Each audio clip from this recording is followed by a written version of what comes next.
Bagaimana kabarnya para ikhwan? Ya. Masih semangat? Apa sudah mulai ngantuk? Kurang agak kesemutan. Udah ya. Masih semangat ya para ikhwan ya? Baik, alhamdulillah ya. Baik, bismillahirrahmanirrahim. Assalamualaikum warahmatullahi wabarakatuh. Alhamdulillahi wa kafa, wassalatu wassalamu ala nabiyil mustafa wa ala alihi wa ashabihi al-mujahidina li'ila'i kalimatillahi hiyal ulya. Ashhadu an la ilaha illallah wahdahu la syarikalah wa ashhadu anna muhammadan abduhu wa rasuluhu la nabiyya ba'dah. Allahumma salli wa sallim wa barik ala nabiyyina Muhammadin wa ala alihi wa ashabihi wa man sara ala nahjihi wa istana bi sunnatihi ila yaumil qiyamah ma ba'du. Yang kami hormati Naibul Imam Jakarta Barat Ustadz Sareh Abu Salim ya. Ketua DKM Bapak Suyanto, dan tadi yang memberikan sambutan Bapak Artami, para rois, para ikhwan dan akhwat sekalian, para tokoh yang tidak bisa disebutkan satu persatu. Alhamdulillah para ikhwan sekalian, kita bersyukur kehadirat Allah Subhanahu wa taala pada pagi hari ini kita masih dapat dimudahkan oleh Allah Subhanahu wa taala, diberikan hidayah oleh Allah Subhanahu wa taala sehingga kita dapat hadir dalam majelis taklim ini dalam keadaan aman, nyaman, dan tentram. Betul Pak Rehan?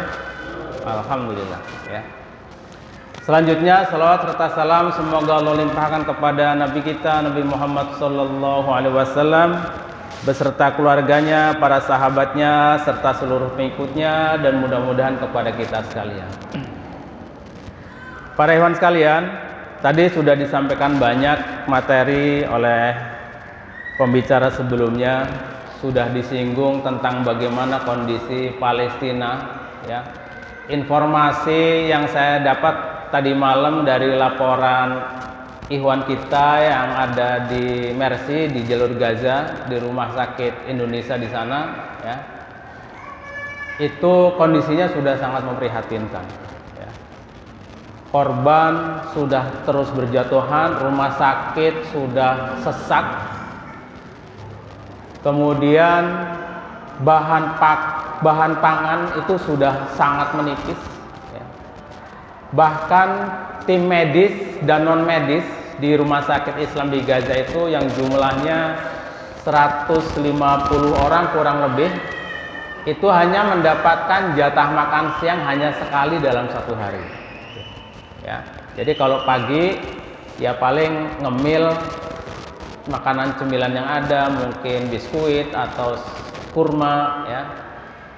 Kemudian siang mereka makan, dan malam harinya sudah nggak ada makanan lagi seperti itu. Dan itu pun disuplai dari rumah sakit sebelah yang masih ada. Pabrik roti ya, toko roti ya, karena mereka itu makanan pokoknya roti ya, dari 19 semua sudah dihancurkan, tinggal satu.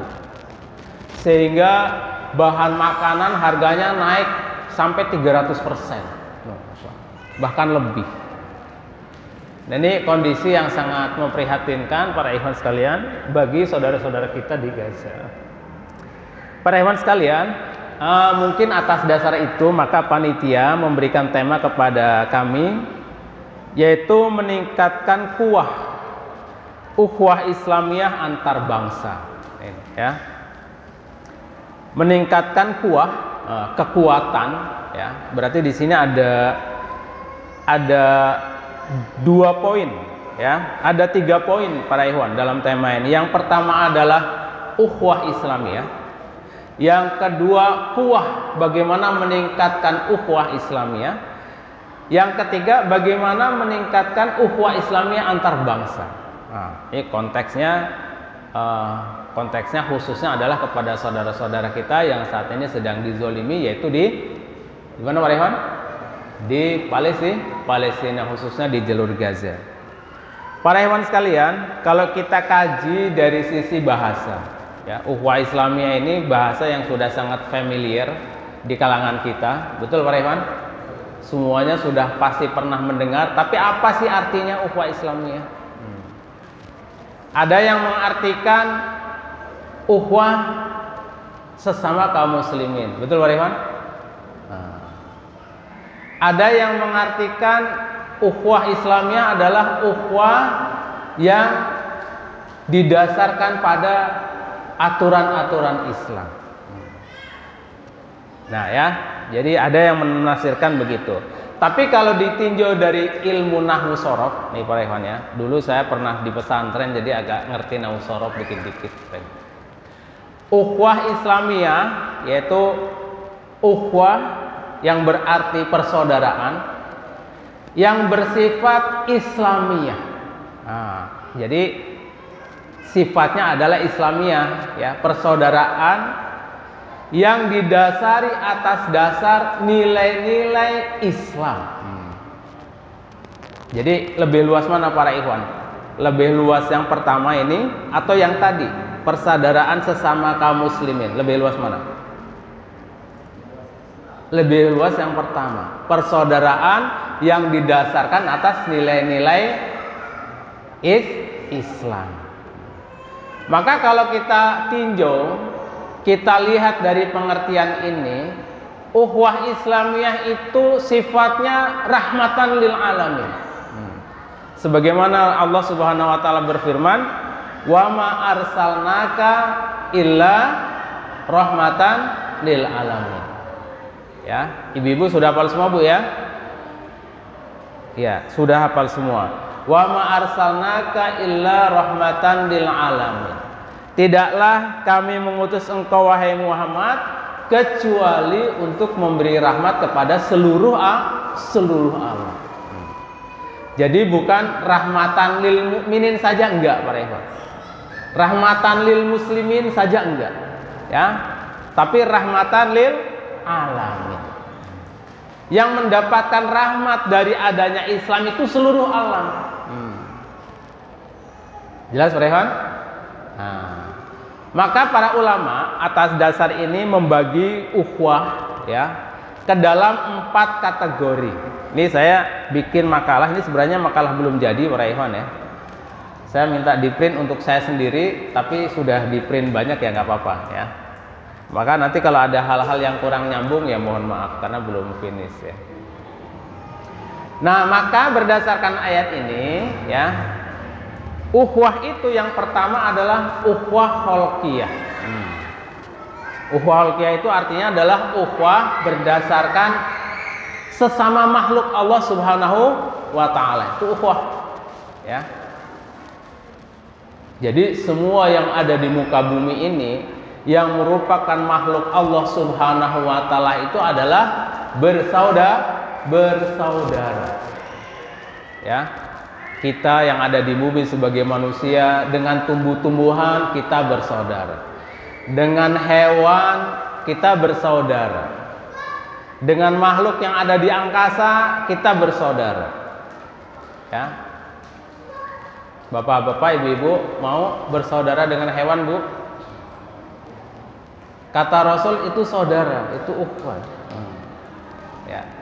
Suatu hari ada seorang wanita ya dalam sebuah hadis yang menyekap seekor kucing ya. Kemudian kucing itu tidak diberi makan sampai mati. Maka apa kata Rasul? Dia masuk ke dalam neraka. Zalim. Suatu hari ada seorang wanita pelacur melihat anjing sedang kehausan, kemudian dia lepas sepatunya untuk ngambil air, kemudian diberi minum. Kata Rasul, wanita pelacur ini masuk ke dalam surga. Nah itulah. Itu artinya apa? Kita sebagai manusia diperintahkan oleh Allah Subhanahu wa taala untuk menjaga binatang. Itulah ukhuwah khalqiyah, ya. Tuh. Makanya dalam hadis lain ketika kita menyembelih binatang pun, maka kata Rasul apa? Pertajamlah pisaunya, ya. Wa ahsinu dibhah. Perbagus-baguskan penyembelihannya dengan menajamkan pisaunya. Karena kita tidak boleh menzalimi binatang. Itu ukhuwah khalqiyah yang pertama. Kemudian yang kedua ukhuwah insaniyah. Yaitu persaudaraan sesama manusia. Apapun warna kulitnya, dimanapun tempatnya, ya, apakah dia warna kulit hitam atau putih atau merah, ketika dia adalah manusia maka dia adalah saudara. Nih, ya. Jadi terlebih khusus dengan dengan ikhwan-ikhwan kita yang ada di Palestina, ya. Mereka memang berbeda sedikit warna kulitnya dengan kita, postur tubuhnya berbeda, tapi karena mereka manusia, mereka saudara. Dan bahkan kepada orang Israel sendiri, ya, kepada orang Yahudi sendiri, kepada orang non-Muslim, ketika dia manusia adalah saudara. Mau nggak Pak Rehwan bersaudara dengan orang Yahudi? Mau nggak Pak Rehwan? Ya, kayaknya ragu-ragu mau jawabnya nih, ya.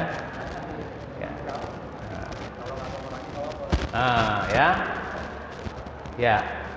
Ketika orang kafir itu apakah dia Yahudi atau bukan, ketika dia tidak memusuhi kita, ya, ketika dia adalah orang yang baik kepada kita, walaupun beda agama dia tetap saudara.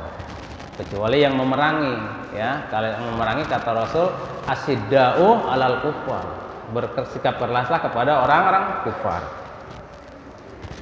Kemudian yang ketiga ukhuwah sya'biyah, yaitu ukhuwah berdasarkan kebangsaan, ya.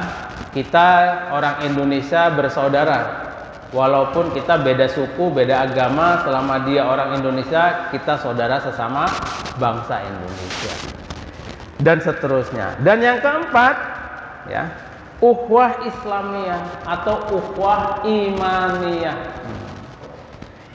Seperti yang Allah cantumkan dalam surat Al-Hujurat ayat 10, innamal mu'minuna ikhwatun fa aslihu baina akhwaikum wattaqullaha la'allakum turhamun. Hanyalah orang-orang mukmin itu bersaudara. Fa aslihu baina akhwaikum, maka damaikanlah kedua saudaramu itu, wattaqullah, dan bertakwalah kepada Allah, la'allakum turhamun, supaya kamu mendapatkan rahmat.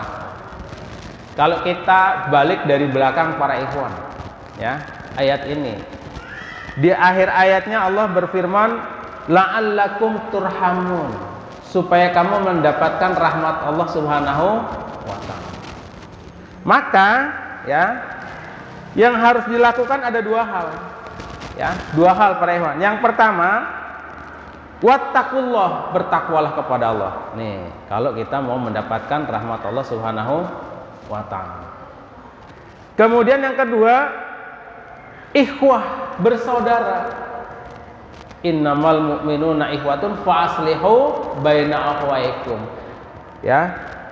Orang mukmin itu bersaudara, maka damaikanlah di antara saudaramu. Jadi kalau kita mau mendapatkan rahmat, kata Allah dalam ayat ini, ada dua hal yang harus kita lakukan. Yang pertama, bertakwa kepada Allah. Yang kedua apa tadi? Bersaudara sesama orang-orang beriman. Para ikhwan sekalian, rasa ukhuwah, ya, rasa ukhuwah, rasa persaudaraan dalam diri kita itu dimulai yang pertama dari sifat simpati biasanya, ya, simpati dulu. Ya, simpati itu apa para ikhwan? Apa sih simpati itu? Hah? Oh? peduli, rasa peduli kepada orang lain, tuh, ya, simpati. Kemudian setelah timbul rasa simpati, kita harus bisa berempati. Bagaimana merasakan orang lain, merasakan apa yang dirasakan oleh orang lain, itu empati namanya. Ya. Jadi kalau kita tidak punya simpati, kalau kita tidak bisa berempati, maka tidak akan ada rasa ukhuwah dalam diri kita, itu nggak ada. Betul? Maka mulainya adalah bagaimana kita bisa merasakan apa yang dirasakan oleh saudara kita, apa yang dirasakan oleh orang lain. Kalau orang lain sedang kekurangan, sedang kesulitan, bayangkan bagaimana kalau kita lagi kesulitan.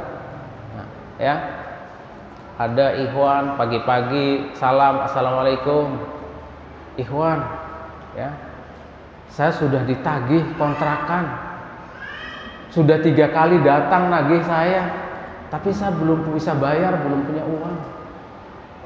Bisa nggak tolong talangin, pinjem dulu, insya Allah nanti gajian saya ganti.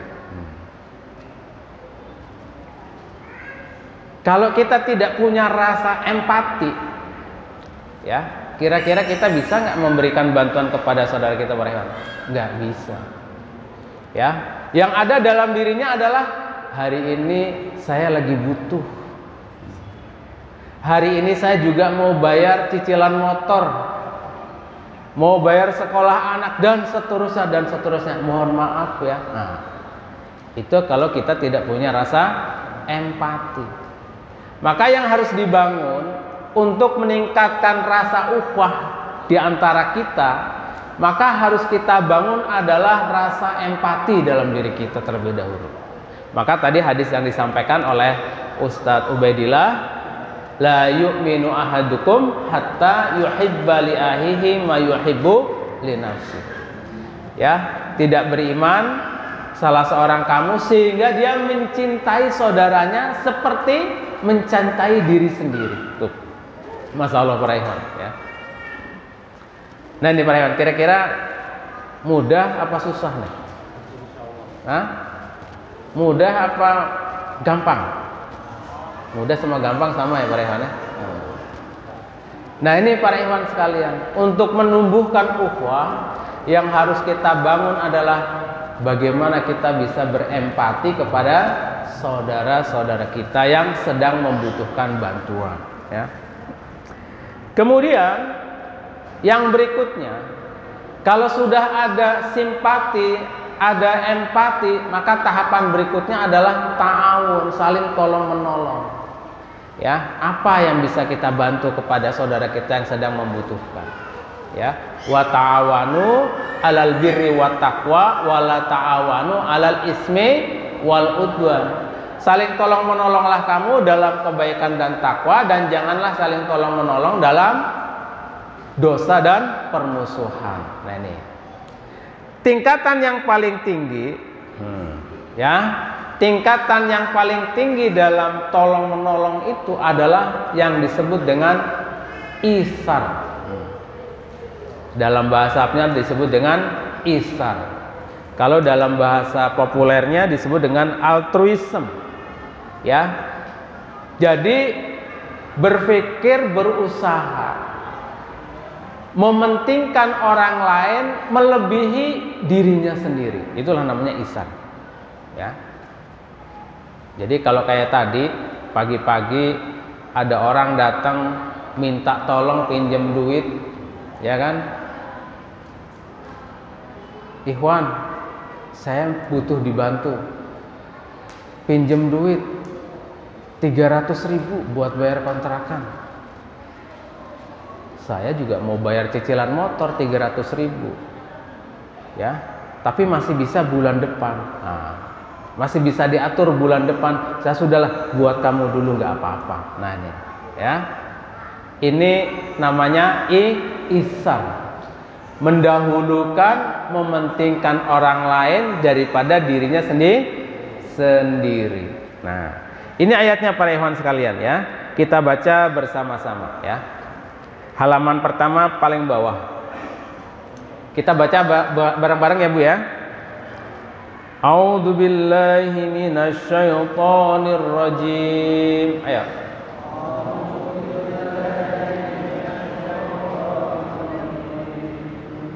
Bismillahirrahmanirrahim.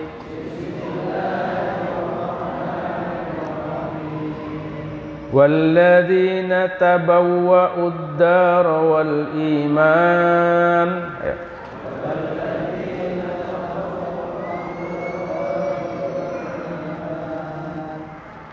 Walladzina tabawwa'ud dar wal iman min qablihim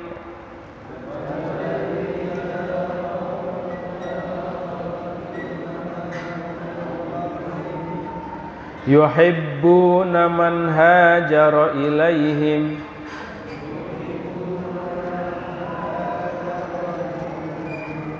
wa la yajiduna fi sudurihim hajah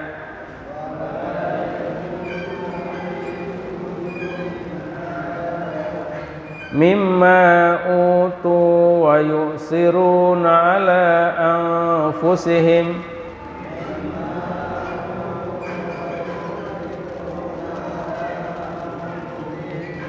walau kana bihim khasasah wa man yuqa sukha nafsihi fa ulaika humul muflihun.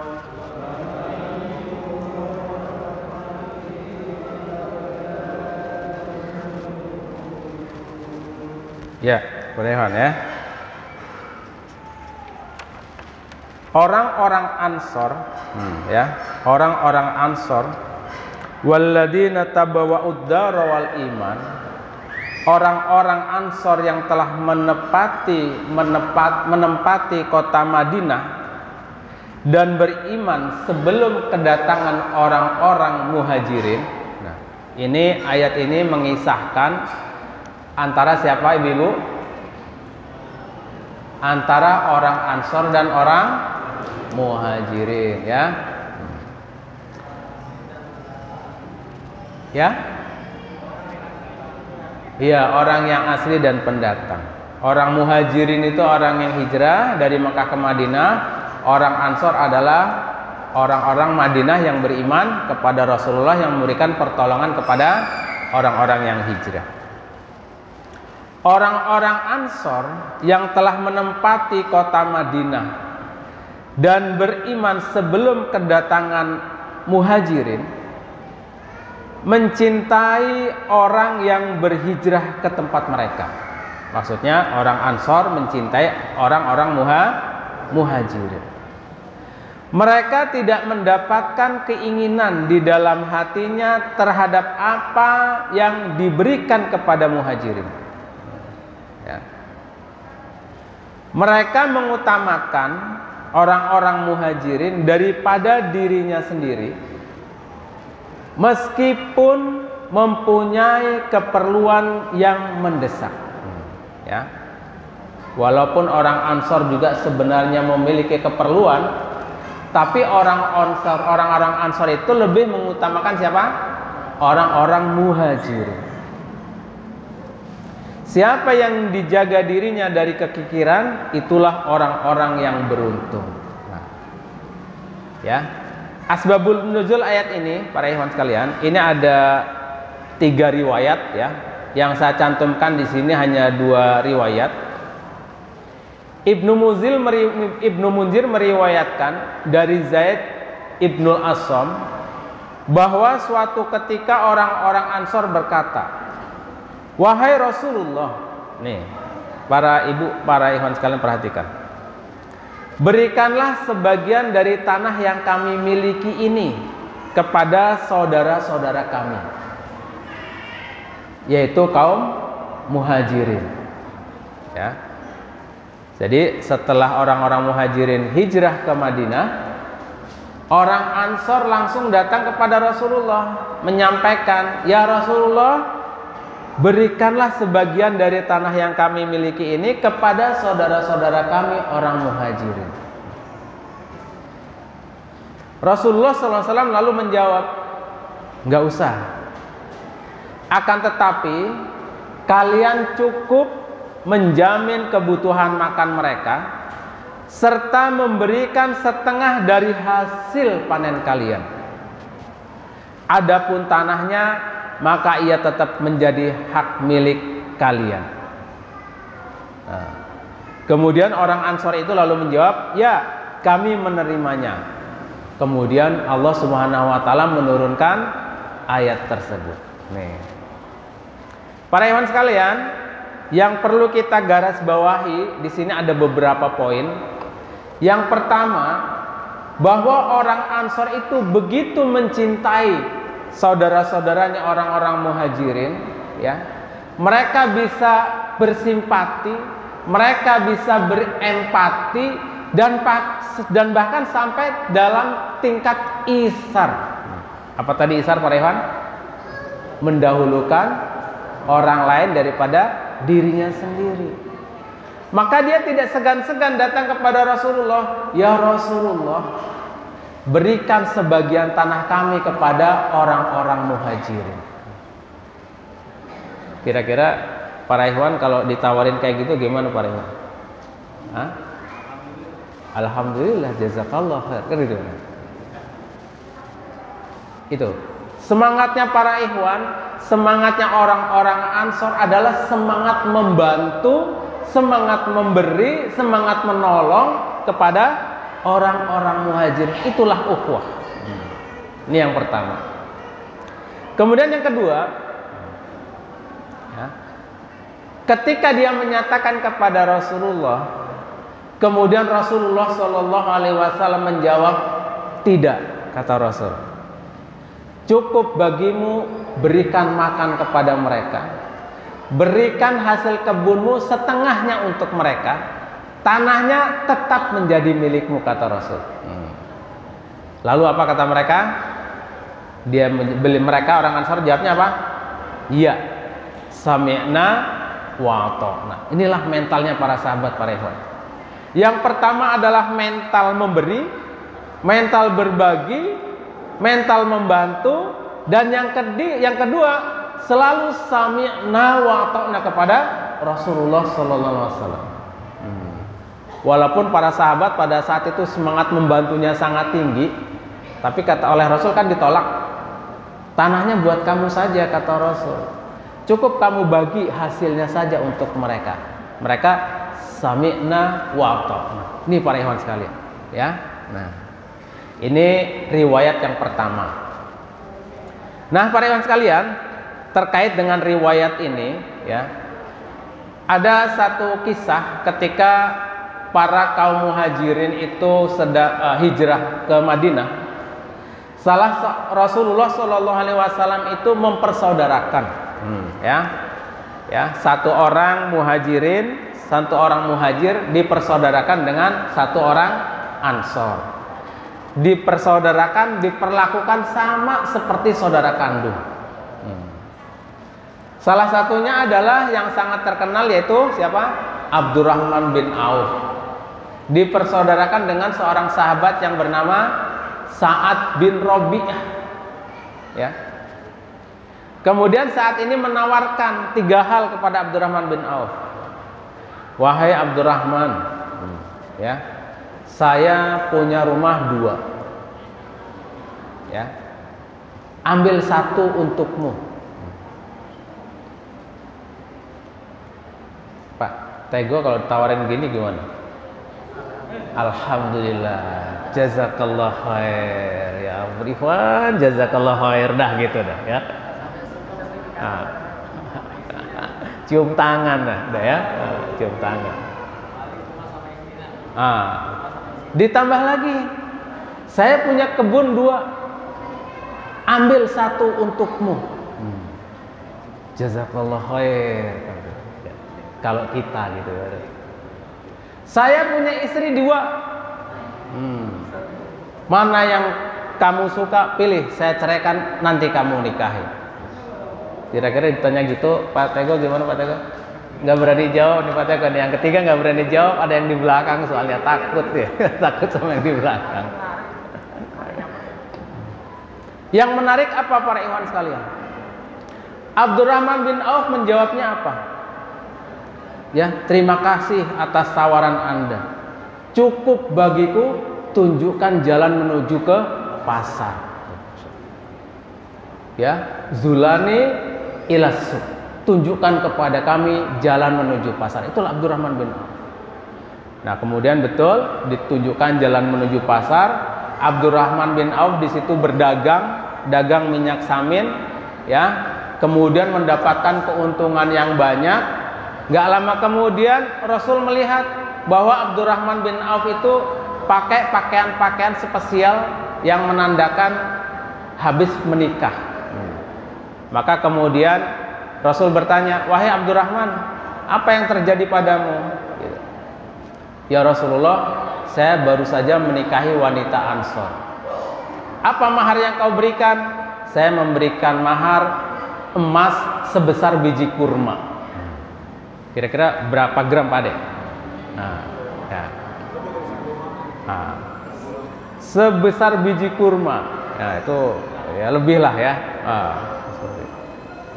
Kemudian kata Rasul, berwalimahlah walaupun hanya menyembelih seekor kambing. Apa para ikhwan di sini yang kita petik? Bahwa ukhuwah ya antara kaum Muhajirin dan Ansor ini, antara Sa'ad bin Rabi'ah dan Abdurrahman bin Auf itu, dalam melaksanakan ukhuwah itu semangatnya adalah sama-sama semangat membantu. Betul para ikhwan? Sama-sama semangat untuk memberi, sama-sama semangat untuk tangan di atas, bukan semangat tangan di bawah. Kalau semangatnya tangan di bawah, maka jawaban Abdurrahman bin Auf, jazakallah khair. Ikhwan, jazakallah khair, kan seperti itu. Tapi Abdurrahman bin Auf tidak. Inilah para ikhwan yang kadang-kadang di kalangan kita itu kadang-kadang suka salah memaknakan, ya. Salah memaknakan ukhuwah Islamiyah itu untuk mendapatkan kepentingan pribadinya ketimbang memberikan bantuan kepada orang lain. Nih para ikhwan sekalian. Kemudian yang kedua, ya. Asbabun nuzul riwayat yang kedua, ya.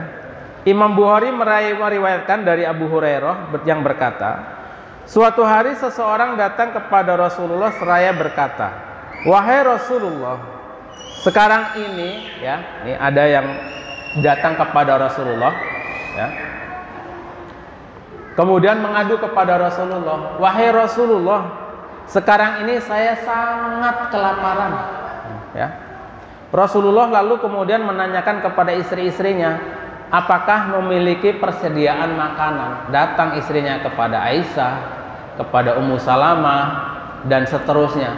Istri-istriku ada makanan apa enggak? Kemudian istrinya menjawab, ya, tidak ada apa-apa wahai Rasulullah. Maka kemudian Rasulullah keluar menyampaikan kepada para sahabat, kepada sahabat Ansor, wahai para sahabat, siapa yang mau menjamu ikhwan satu nih? Ikhwan ini sedang kelaparan, siapa yang mempunyai makanan, siapa yang mau menjamu? Maka kemudian ada salah seorang sahabat yang angkat tangan, saya ya Rasulullah. Padahal dia nggak ngerti di rumah ada makanan apa enggak. Tapi dia pede ngangkat, saya ya Rasulullah yang akan menjamu. Maka kemudian ikhwan ini pulang, datang ke rumahnya, istriku, kita punya makanan apa enggak?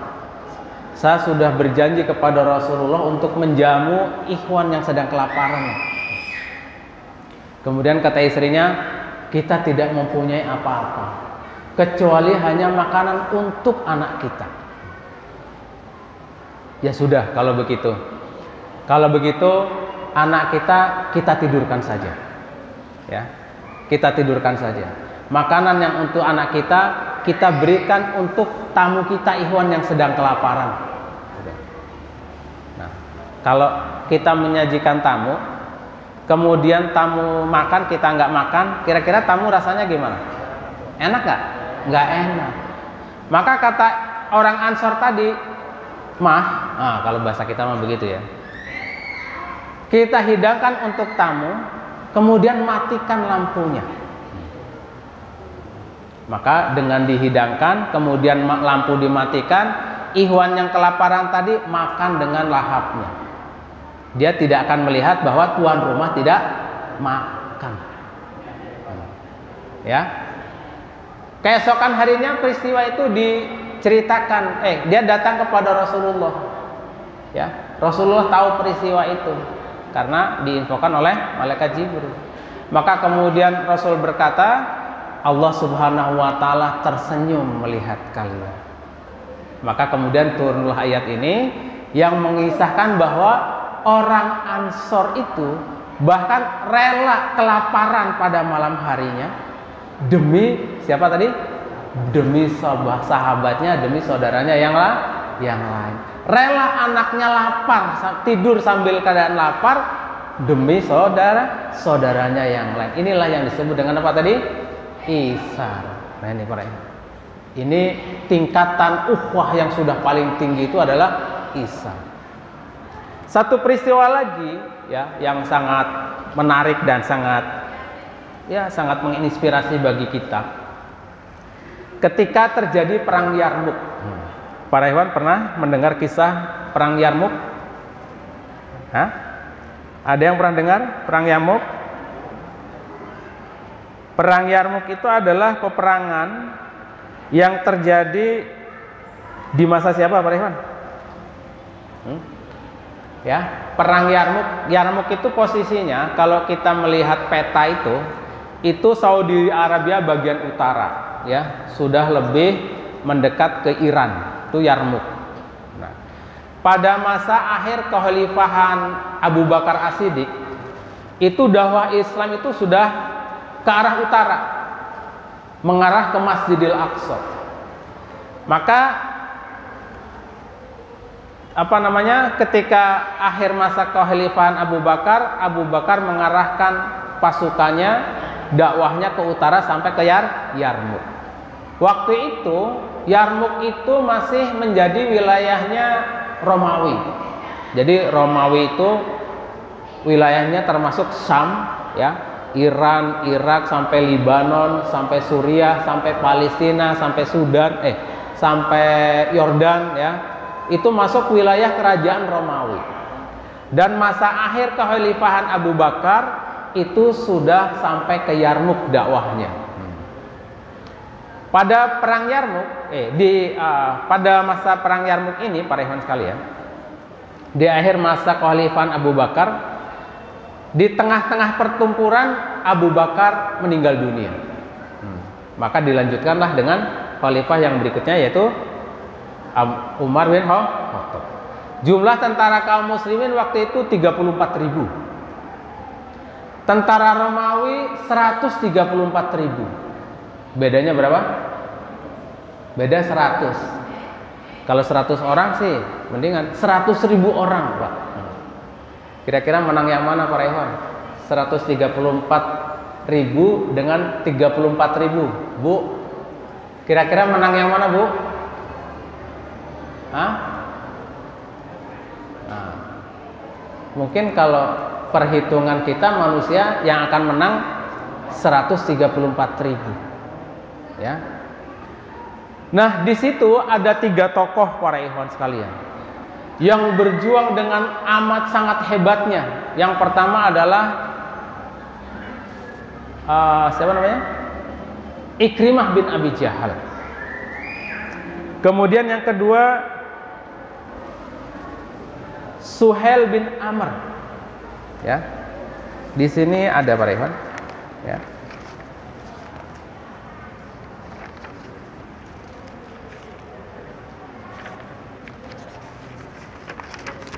Ya.